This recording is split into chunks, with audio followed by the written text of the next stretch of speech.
just when you thought Trump couldn't stoop any lower, he somehow figures out how to make that work. And I am still surprised about this every single day. When something new happens or some new lie is told, I am just basically always surprised. And I think it's because I like to look at the good in people. He makes that extremely hard, basically impossible.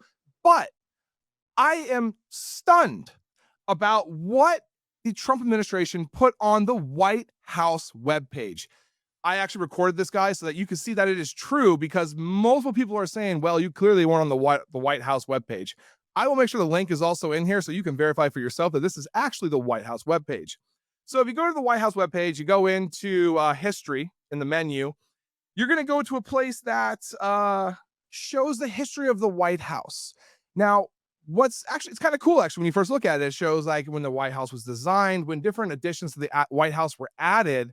When you keep scrolling, you get to a picture of Bill Clinton and Monica Lewinsky. And the Trump administration thought it was a good idea to add that to the history of the White House. But it doesn't stop there, guys. Now we're actually going to be going to the next section.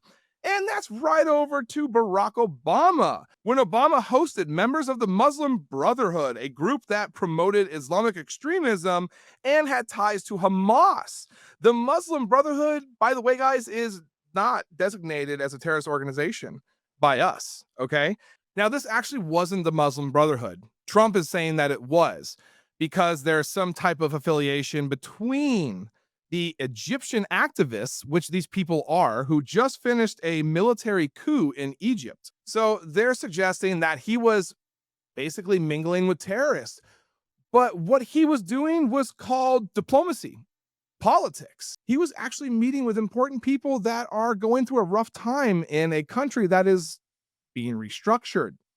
But of course, we can't tell the truth when we're part of the Trump administration, because so now we go even further, guys, and this is so disturbing, okay?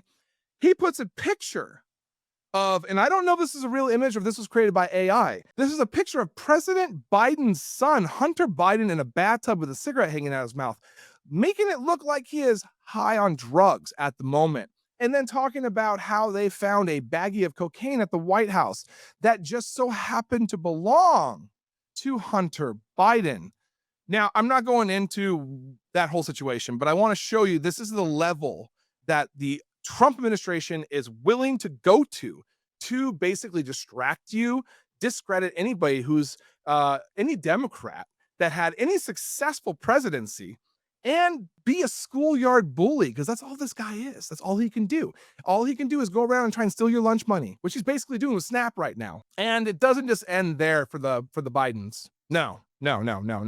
Then we go to the White House in 2023, where Biden and Harris were hosting a transgender White House Day of Visibility, basically. What really gets me about this is how this culture war that started with the Trump administration. Human beings are human beings. That is something that I don't understand, how we can't connect in our minds, like how they can't connect in their minds. A human being is a human being. If that human being has surgery or wants to be called or referred to as something different than you want to refer to them as, they're a human being. There was a celebration of human beings this day, a celebration of human beings. He's putting this on the website because his little MAGA base is going to basically look at it and think, oh my God, they invited those disgusting people to the White House and celebrated this travesty. Listen, he was celebrating human beings that have every single right in the world and in this country to be viewed at as seriously and as lovely as anybody else. Okay? It really bothers me when people on the right look at this LGBTQ plus lifestyle as something demonic.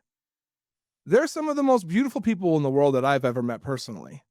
And they are human beings. They deserve everything that everybody else does. So this is on the official White House website for everybody to see, being spun to be a bad thing and obviously telling lies. I mean, let's look at Obama. He didn't even, that was not even the Muslim Brotherhood. I mean, the audacity of this administration and the willingness to basically make people feel small so they can feel big is really sad. It's really sad. But this is the America that we live in right now. And that's why I started doing this 7 months ago, guys. I started fighting Trump digitally 7 months ago. And luckily I've grown my following to almost 300,000. And now I'm hosting Ring of Fire because I believe people need to hear different voices, different messages than what we're hearing every single day on the news. Mainstream news is basically just filling our brains with poison and lies and rhetoric that is so dangerous it could possibly cause a civil war. Okay? My mission here is to make sure you understand the truth about what's really happening, not these stories that are being thrown around carelessly without thought. I'm going to make sure you're informed. I'm going to make sure you know what's going on. And I'm going to make sure that millions and millions of people hear the truth on a daily basis. So if you have not sent this channel to your friends and your family, you need to do that now. Send it to everybody. So that way, at least people will have the truth and not some distorted version of it. I don't just come on here and talk, guys. I literally spend my time researching. I make sure what I talk about is legit and real because you deserve that. Okay, I kept you long enough. If you're still here, I love you. You're awesome. I am so excited to work with you guys, and I will see you on the next video.